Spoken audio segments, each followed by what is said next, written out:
Après le jeu, la musique et le film, c'est au tour du livre de se dématérialiser. Et le moins qu'on puisse dire, c'est que l'essor des e-books a de quoi inquiéter les éditeurs et les libraires. Car avec le numérique, c'est toute la chaîne du livre qui est bouleversée. D'abord, certains intervenants traditionnels deviennent inutiles. Sans support papier, plus besoin d'imprimeurs, plus besoin de diffuseurs, et surtout, plus besoin de distributeurs physiques. La place des librairies, des grandes surfaces culturelles ou des hypermarchés risque ainsi d'être marginalisée. Surtout que sur le web, 3 acteurs règnent déjà sans partage. Amazon, la Fnac et Apple. Il faut dire qu'ils ont des atouts implacables. Tous profitent d'une notoriété et d'un important pouvoir de communication. Mais surtout, ils proposent une offre lisible et attractive, combinant liseuse et plateforme de téléchargement, avec le plus souvent un terminal de lecture fermé. Le Kindle et l'iPad ne peuvent en effet lire que des ouvrages téléchargés sur leurs plateformes respectives. En bridant ainsi les formats concurrents, la clientèle devient captive et l'entrée de nouveaux acteurs reste limitée. Bref, vous l'aurez compris, le marché se dirige clairement vers une situation d'oligopole.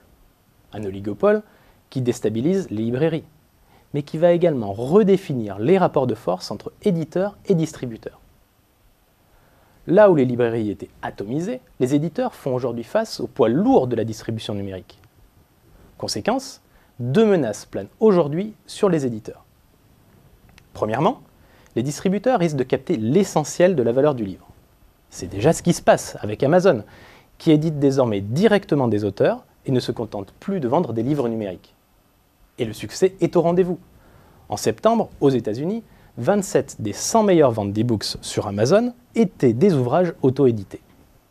Dans ce schéma, la firme capte jusqu'à 65% du prix du livre en endossant simultanément les rôles d'éditeur, de diffuseur et de distributeur. La deuxième menace qui pèse sur les éditeurs est celle d'une guerre des prix. Une guerre des prix qui serait évidemment destructrice de valeur pour toute la filière. Apple et surtout Amazon, forts de leur nouveau pouvoir de marché, tentent en effet de tirer les prix vers le bas.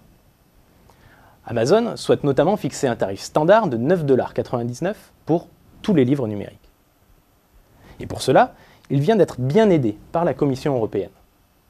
Elle a certes démantelé l'entente sur les prix entre 4 grands éditeurs et Apple, mais elle en a aussi profité pour autoriser les revendeurs à fixer eux-mêmes les tarifs des ouvrages commercialisés. En France, la loi sur le prix unique du livre continue de protéger toute la filière, en laissant entre les seules mains des éditeurs la liberté de fixer les prix. Mais combien de temps cette loi, votée pour protéger les librairies, résistera-t-elle à la dématérialisation du livre ? Dans le livre numérique, la guerre pour la valeur a commencé.